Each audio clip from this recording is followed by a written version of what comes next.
మొన్న అవార్డు కూడా ఇచ్చారు. మీకా? ఇద్దరు అవుట్ సోర్సింగ్ లో చేస్తున్నారా? మీరేం చేస్తుంటారు? స్వీపర్. ఓకే. మీరేమో శానిటేషన్ వర్కర్. ఎన్ని సంవత్సరాల నుంచి చేస్తున్నారు? 20 సంవత్సరాలు. 20 సంవత్సరాల నుంచి ఇదే పనిలో ఉన్నారు. ఎంతమంది అమ్మ పిల్లలు? 6 ఆడపిల్ల. ఆహా, ఏం చదువుతున్నారు వాళ్ళు? సార్కి ట్రైనింగ్ చదువు. 6 చదువుకున్నారమ్మా? మీరు ఒక్కళ్ళేనా? అందరు చదువు. ఓకే. అక్కకి రెండో అక్కకి పెళ్లి అయిపోయింది. పెద్ద అక్క ఏమో నర్సింగ్ చేశాను. నేను కూడా అమ్మాయి. నేను పిహెచ్డి చేశాను. 4 అమ్మాయి ఎంబీఏ చేసింది. 4 అమ్మాయి. ఓ. 5 అమ్మాయికి డిఎడ్ టీచరే. లాస్ట్ అమ్మాయి డిగ్రీ అయిపోయింది. సో ముందు మీ క్లాప్స్ కొట్టాలండి. నిజంగా 6 అమ్మాయిలు ఉన్న అందరినీ బాగా చదివించారు అని అంటే నిజంగా చాలా గ్రేట్. మీకు ఎలా వచ్చిందమ్మా? ఎప్పటి నుంచి ప్రిపేర్ అవుతున్నారు? నేను నాది పిహెచ్ 2022 అయిపోయింది మ్యామ్. అప్పటి నుంచి దానికి ప్రిపేర్ అవుతూనే అసిస్టెంట్ ప్రొఫెసర్స్ కి ఇది నాకు బీడ్ ఆల్రెడీ ఉంది కాబట్టి నోటిఫికేషన్ పడినప్పటి నుంచి నేను దీనికి ప్రిపేర్ అవుతున్నాను. 2011 లో బీఎడ్ అయిపోయింది. అప్పుడు ప్రిపేర్ అయ్యేదాన్ని. నోటిఫికేషన్స్ ఏం లేక నేను ఇంకా పిహెచ్ నా బ్యాక్గ్రౌండ్ కాబట్టి ఇంకా దానికి ప్రిపేర్ అయ్యేదాన్ని. దాంతో పాటు నోటిఫికేషన్ పడడం వల్ల నేను దీనికి ప్రిపేర్ అయ్యాను. ఎప్పటి నుంచి ఎదురు చూస్తున్నారు ఈ నోటిఫికేషన్ కోసం? ఇంకా 2-3 years నుంచి నేనైతే. అంటే 2022 అయిపోయింది కదా ముందు ఎక్స్పెక్ట్ చేయలేదా? అంటే ఫీల్డ్ మారి నేను దీనిలోకి వచ్చేసాను. ప్రిపేర్ అయ్యేదాన్ని అప్పుడు కూడా. అంటే ఎక్స్పెక్ట్ చేసే కదా ప్రిపేర్ అవుతారు. ప్రిపేర్ అయ్యాను. ఇప్పుడు 2-3 years నుంచి నేను ప్రిపేర్ అయ్యాను. అంటే వన్స్ ఇది వస్తుంది అని నమ్మకం వచ్చాక ఇంకెక్కువ ప్రిపేర్ అయ్యారు. వస్తుందని నమ్మారా అసలు? నోటిఫికేషన్ వస్తుందని గవర్నమెంట్ ఇస్తుంది అని చెప్పి నమ్మాము. వచ్చింది. అలాగే ట్రాన్స్పరెంట్ గానే చేశారు. అంతా బెడ్ బేస్ మీదే తీసుకున్నారు. అక్కడ ఎవరికి ఏమి ఇచ్చింది ఏం లేదు. అది అలా అనట్లేదు కదా, బయట అంతా గొడవ చేస్తాం. ఫ్రాంక్ గా చెప్పాలంటే మేము ఎవరికేమి ఇవ్వలేదు. అది ట్రాన్స్పరెన్సీ గా చేశారు. బెడ్ బేస్ మీద తీసుకున్నారు. దాంట్లో మాకు వచ్చింది. మామూలుగా బయట దీన్ని పేపర్ లీక్ అని అదని ఇదని రూమర్స్ తీసుకెళ్తున్నారు బాగా. అసలు మమ్మల్ని చూస్తారు మేడం. మేము ఇక్కడ అమౌంట్ ఇచ్చి తీసుకొని అంత స్తోమత మాకు లేదు. బయట ప్రచారం అంతా జరుగుతుంది, దాన్ని మీరు ఏమంటారు? అవన్నీ రూమర్స్ చేశారు. అంటే మేమైతే మమ్మల్ని చూసి అందరూ వచ్చారు, చూస్తున్నారు, మా పరిస్థితి చూస్తున్నారు. ఇప్పుడు ఈ క్యాండిడేట్ అమ్మాయి కొట్టింది వచ్చింది అంటే అది ట్రాన్స్పరెన్సీ గా జరిగి మెరిట్ బేస్ మీద ఎవరికి రావాల్సింది వాళ్ళకి ఇవ్వడం వల్లే నా దాకా వచ్చింది. అది లేకపోతే నా దాకా రీచ్ అయ్యేది. మీకు ఎంత వచ్చిందమ్మా పర్సెంటేజ్? నాకు 3 వచ్చినాయి మేడం. మీ ఒక్కడే కాదు, నాకు పీజీటీ కూడా వచ్చింది మేడం. Zoology PG. దీంట్లో ఎంత వచ్చింది మీకు? దీంట్లో ర్యాంక్ లాంగ్ వెళ్ళింది. పీజీటీలో 50 ర్యాంక్ వచ్చింది. ఇంకో దాంట్లో 108 వచ్చింది మేడం. వాటిలో కూడా వచ్చింది నాకు పీజీటీలో. ఇది ఫస్ట్ ఆప్షన్ వల్ల నాకు స్కూల్ అసిస్టెంట్ వచ్చింది. అచ్చా, దీనికంటే అవి మేజర్ గా క్వాలిఫైడ్ మీరు. అది ఫీల్డ్ కూడా జువాలజీ కాబట్టి పిహెచ్డి ఉన్నదని. సో నాకు అవి మంచిగానే వచ్చినాయి. కాబట్టి మేము కార్పొరేషన్ ఇది ఉండడం వల్ల ఎస్ఐకి మొదటి ఆప్షన్ ఇచ్చుకున్నాం స్కూల్ అసిస్టెంట్ కి. అది జోన్ల వైజ్ పోస్ట్ కదా అని ఇదే మొదటిగానే వచ్చేసింది.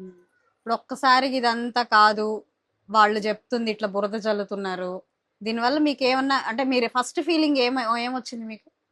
అంటే అరే అంత ట్రాన్స్పరెన్సీ జరిగి ఇలాగా వస్తుంది కదా, రేపు మా పరిస్థితి ఏంటి, దీని మీద ఇంకా ప్రొలాంగ్ అయితే ఇలాగా దీన్ని సాగిస్తా ఉంటే ఇంకా మా పరిస్థితి ఏంటి, ఇప్పుడే కొంచెం వచ్చింది జాబ్ సెటిల్ అవుతున్నాము అనే ఒక హోప్.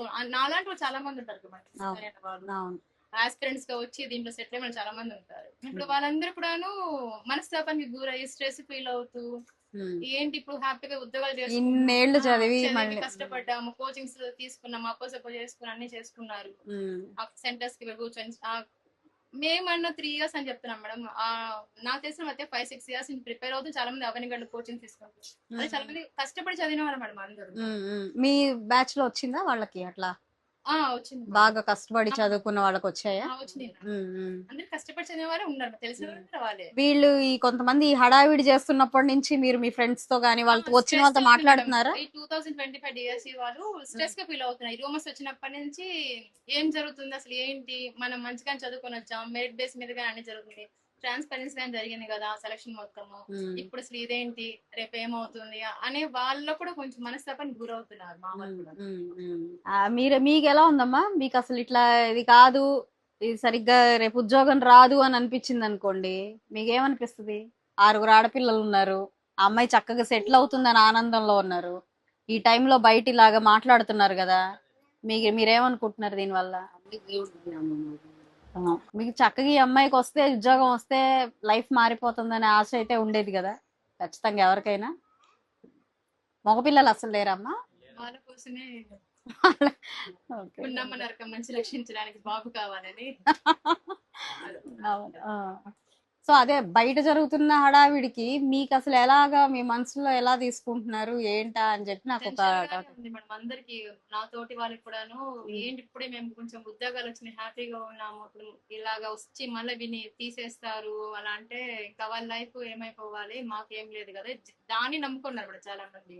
టీఎస్ వస్తే దాన్ని కొట్టుకోవాలి, టీచర్ అవ్వాలి అని దాంతో ఉన్నారు కదా. ఇప్పుడు ఇది వెళ్ళిపోతే ఏంటి మా పరిస్థితి, మేము ఏమైపోవాలి, మా పిల్లలు ఏమైపోవాలి. చాలా ఇయర్స్ దాని మీద కూర్చొని ప్రిపేర్ అవుతారు, చాలా హార్డ్ వర్క్ చేస్తారు. అందరం అదే అనుకుంటున్నాం, స్ట్రెస్ గా ఉంటుంది. ఎవరైనా మీతో మీ ఫ్రెండ్స్ షేర్ చేసుకున్నది ఉందా? కంగారు పడుతున్నో లేకపోతే భయపడుతున్నో ఎప్పటి నుంచో ప్రిపేర్ అయ్యే వాళ్ళు? కాదు మేడం, మార్నింగ్ నేను ఆటోలో కూడా విన్నాను మేడం. ఆటోలో వెళ్తున్నప్పుడు నేను సీనియర్ టీచర్స్ అనుకుంటాను కూర్చొని దీని గురించి మాట్లాడుకున్నా ఇలాగ వస్తున్నాయని. వింటున్న ప్రతిసారి ఎక్కడ చూసినా ఇదే రూమారు. నేను చెప్పాను వాళ్ళకి, అలా అయితే మేము మా దాకా వచ్చేది కాదు మేడం, మేము ఎవరికేమి ఇవ్వలేదు, మరి మాకు ఎలా వచ్చింది, ట్రాన్స్పరెన్సీ గా జరిగింది, మెరిట్ బేస్ మీద తీసుకున్నారు అని నేను వాళ్ళు చెప్పడం జరిగింది. అంటే వాళ్ళు ఏమి అగైన్స్ చెప్పట్లేదు, మన వాళ్ళే కాబట్టి మా వాళ్ళ సీనియర్స్ ఏమంటారు, సీనియర్స్ ఆ ఊరు చేస్తున్నారు, ఒకే సేమ్ ఆటోలో పోతున్నాం. ఫ్రంట్ కూర్చొని మాట్లాడుకున్నారు టీచర్స్ దీని గురించి, ఇలా క్రియేట్ అవుతున్నాయి అని చెప్తుంటే నేను చెప్తాను వాళ్ళకి. లోకేష్ గారు వచ్చినప్పటి నుంచి మీరు మార్పు గమనిస్తున్నారా అన్ని విధాలా? మీకు అది ఇంతవరకు డిఎస్సి అనేది అసలు మీరు ఊహించారా? అంటే పడతదని అనుకున్నారా? అనుకోలేదు. లాస్ట్ నోటిఫికేషన్ కి వచ్చి ఆగిపోవడము, మేము దాని మీద హోప్ పెట్టుకొని మళ్ళా అది పెండింగ్ పడిపోవడము, ఇది ఇచ్చి ఎగ్జామ్ దాకా రావడము, అది మళ్ళీ మాకు వెంటనే చేతుల మీద ఇచ్చడం, అక్కడికి పిలిపించి అమరావతికి, ఇవన్నీ వెంటనే చేశారు ఆయన. తను ఇచ్చిన మాటని ఫస్ట్ సాయిని ఫస్ట్ గా నిలబెట్టేసుకున్నారు. ఓకే మా, will hope for the best. Actual గా మేము అందరం కూడా ఫైట్ చేస్తున్నాం, ఎందుకంటే మీరు అందరు ఇంత డెడికేట్ అయ్యి ఇంత చిన్న స్థాయి నుంచి పైకి వచ్చి చదువుకొని, ఒక్కొక్క కుటుంబంలో ఆరుగురు ఆడపిల్లలు ఉండి కూడా దీని మీదే హోప్ పెట్టుకుని చదువుకుని, ఇప్పుడు ఊరికే ఏదో పొలిటికల్ స్టంట్స్ కోసం మీ లైఫ్ ని థ్రెట్ లో పెడుతూ ఉంటే మాకు కూడా చాలా పెయిన్ఫుల్ గా ఉంది. అందుకే ఒకసారి మీరు ఎట్లా ఆలోచిస్తున్నారు, మీ దగ్గర ఏమైనా సజెషన్స్ ఉన్నాయా ఏంటి అని చెప్పి కనుక్కుందామని వచ్చాను. మాకేమి ఎవరేమి ఇవ్వలేదు, ఇది మెరిట్ బేస్ మీద గానీ వచ్చింది, ట్రాన్స్పరెన్సీ గానే జరిగింది, మేమైతే ఎవరిని అప్రోచ్ అవ్వలేదు, ఎవరికి మాకు రూపాయి ఇవ్వలేదు. అలా అని అందరూ అనుకుంటే అది మా దాకా వచ్చేది కాదు.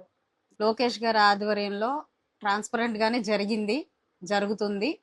కాకపోతే రేపు అన్ననాడు మిమ్మల్ని నిజంగా ఎవరైనా క్వశ్చన్ చేస్తే మాత్రం మీరు నిలబడడానికి రెడీగా ఉండండి, ఎందుకంటే this is out of your energy. మీ కష్టం, మీ టైము ఇదంతా పెట్టి మీరు ఇది తెచ్చుకున్నాక ఎవరో వచ్చి ఇది కాదు అని అంటే మీరు ఫైట్ చేయడానికి కూడా రెడీగా ఉండాలి. సో మేమందరం మీతో ఉన్నాం, మీరేం కంగారు పడకండి, మీ విల్లుని ఇలాగే కంటిన్యూ చేయండి. ఓకే, ఆ ధైర్యం చెప్పడానికి వచ్చాను యాక్చువల్గా నేను. ఓకే అమ్మా, ఉంటానండి, నమస్తే.